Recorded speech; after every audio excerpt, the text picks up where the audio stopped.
Now, Chris, there's a certain format guidelines you have to follow with this. Well, yeah, to a T. That's like how the structure of it is. Exactly right. You have to have an all-purpose player in here, which is really interesting. It is interesting, right? And nice was actually nice to have a little leeway, right? Extra spot. Get you a guy on there where you go, I don't want to make him first or second team starting running back or receiver, but he needs to be on somewhere here, and so that's what the beauty was. But yeah, you got to have quarterback, running back, fullback, 3 wide receivers, an all-purpose player, all 5 offensive linemen, right, and the tight end.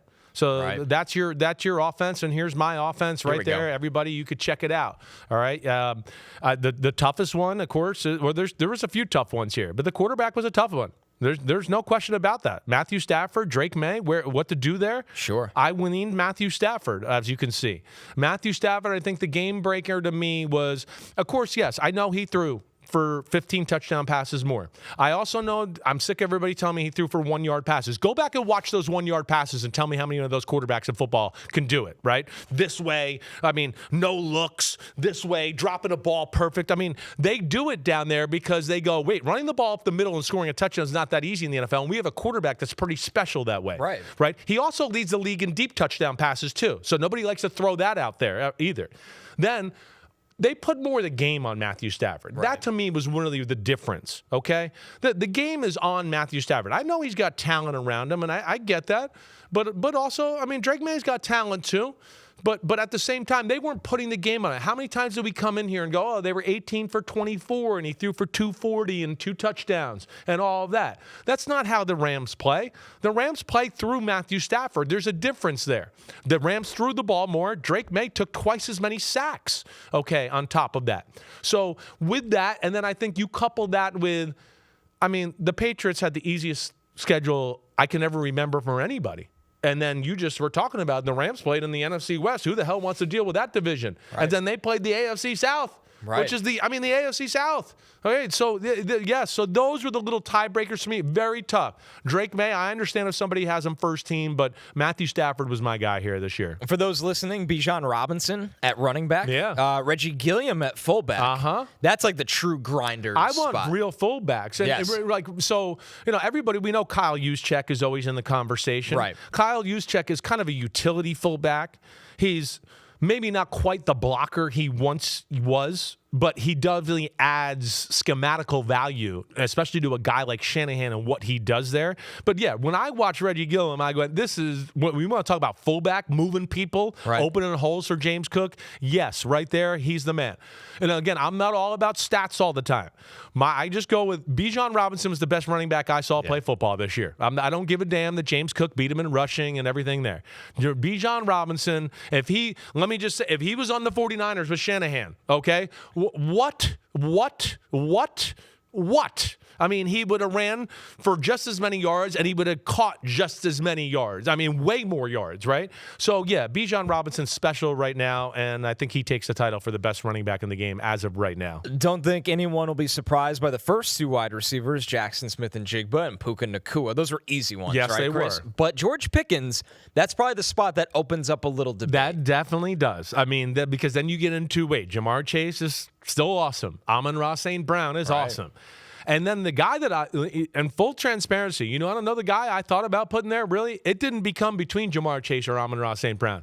It was between George Pickens and Nico Collins for me. I'm a big Nico Collins fan. Nico Collins has got it all. Now, we don't hold the offense and everything they do against him a little bit. And we know they can't protect. They didn't run the ball that well this year. C.J. Stroud missed a few games. He dealt with a little bit of an injury himself at one point.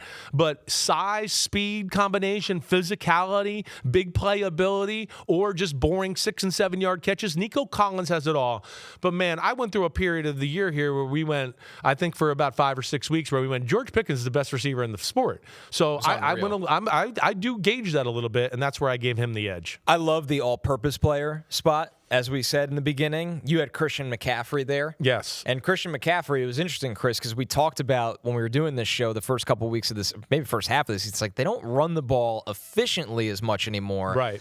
But, man, the pass game work and the volume he handled exactly this year. Right. That's what it is. He's a special player, and we know that. He's not as physically gifted as some of the other top running backs in the sport right now. All right, so if James Cook is my second-team All-Pro running back, this became between McCaffrey and Jahmyr Gibbs for all-purpose player. I put Gibbs on the second tier, and that was tough because Gibbs is more talented than Christian McCaffrey.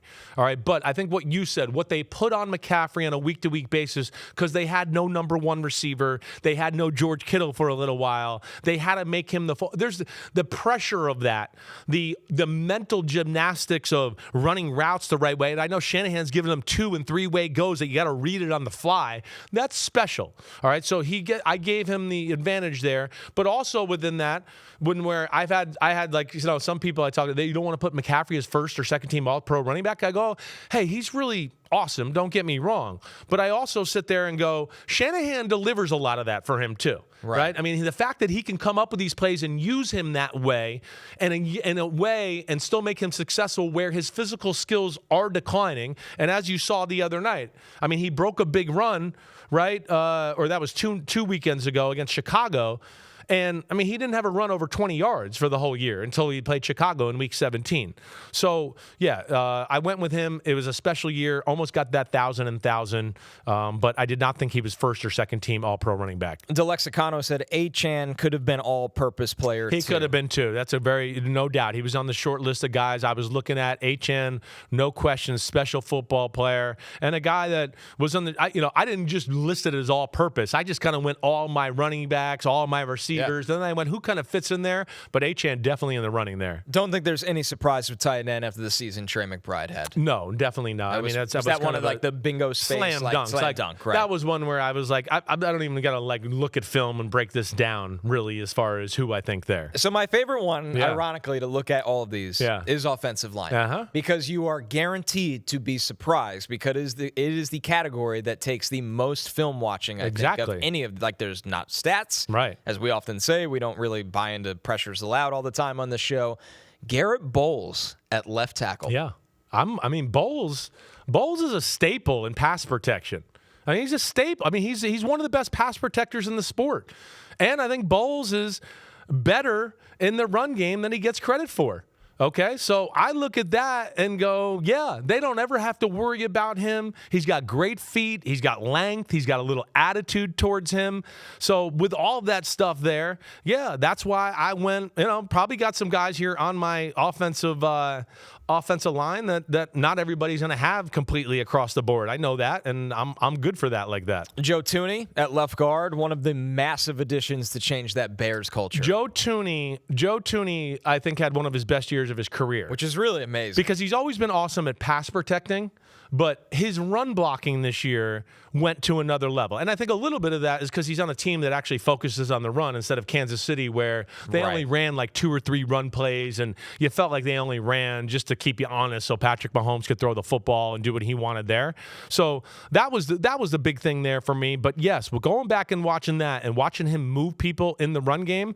That was really, really impressive. Creed Humphrey, finally a young guy on this list. Bowles and Thuney both 33. Creed Humphrey just 26, always known as one of the best centers in the game. I mean, I know there's some other guys out there that people talk about. Creed Humphrey has got 2 things. One, he's a very big center. He never gets physically overpowered. I'm big into that. And then on top of that, he moves well for being big. I know there's some other guys out there. Linderbaum is my second team. The kid in Miami was damn good too, Brewer. Yep. Right? So there were some guys there to look at, but I look at Creed Humphrey and go, no. This guy can block Jalen Carter one-on-one, and he can also block a Jeffrey Simmons one-on-one who's a little quicker and going to be disruptive that way, right? So that's where I look at him and go, that's a damn special player right there. To round it out, no surprise to see Penei Sewell at right tackle, but Chris Lindstrom at right guard, some much-deserved praise for him. Please. I mean, I think it's the second year in a row I've had him here. I don't know if I had him on first team or second team last year, but Lidstrom he might be the best guard in football. I mean, it really, to me, killer in the run game, right? Unbelievable athlete. Really, I don't look at any weakness to him. And we talked about it earlier. I mean, that Falcons O-line, it's damn good. I mean, Matthews is still a good left tackle. That Matthew Bergeron at guard, he was in the running for me as far as the short list of guys that I put as far as in the all-pro consideration at guard. But yes, I'm a huge Lindstrom fan. Yo. Thanks for watching, homies. We are now in the NFL season here on Chris Simms Unbuttoned. Hit subscribe to get our weekly picks, game recaps, film deep dives, and much, much more. Thanks again for watching. Subscribe, rate, review. Peace out. You know where to find us.